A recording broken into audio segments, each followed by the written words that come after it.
It's my pleasure to welcome you to our 2016 Fall Function, which, as you may notice from this evening's theme, is the 10th such event since MFA began.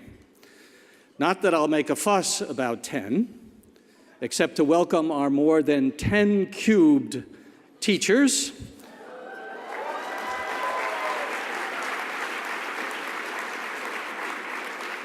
who collectively teach more than 10 to the 5th students in the city of New York.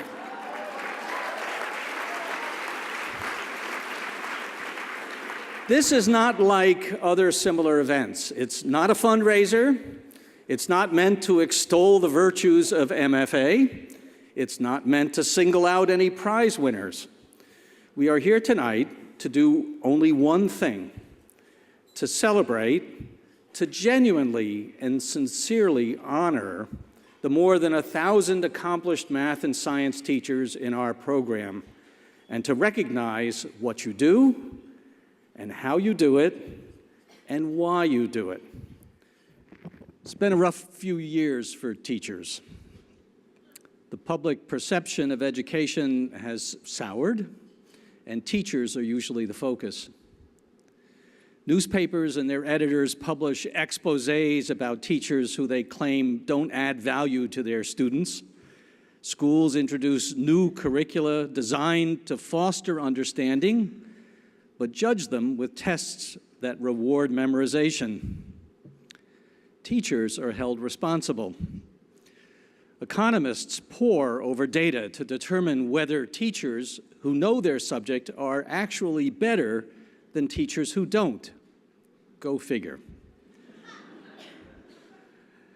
Making teaching a banal social experiment rather than a prestigious profession. Policymakers obsess about how to get rid of the weakest teachers rather than how to ensure that we keep the strongest.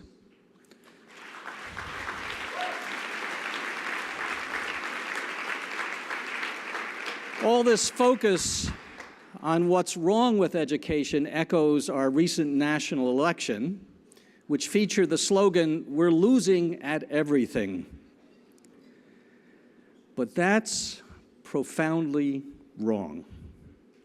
We have forgotten that it's our greatest teachers who have the greatest effect, who ultimately shape our children and shape our society.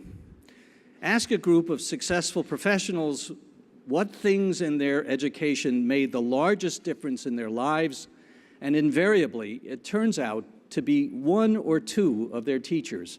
Teachers who inspired them to go into a field, who enticed them to love learning, who taught them to value knowledge, creativity, and curiosity. And at this time in our nation,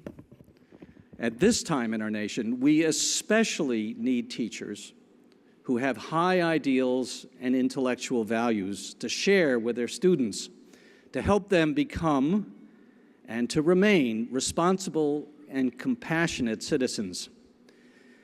Many of you have commented to me how demoralizing these times have been, how difficult it is to be a teacher today. The lack of respect, the lack of support, the lack of understanding. And a long-term goal we have at Math for America is to change society's view of the teaching profession by changing the experience of being a teacher. That's our long-term goal.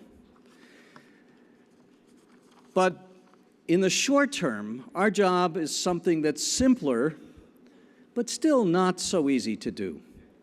We want to keep the most accomplished teachers in the classroom longer. We want those teachers to stay.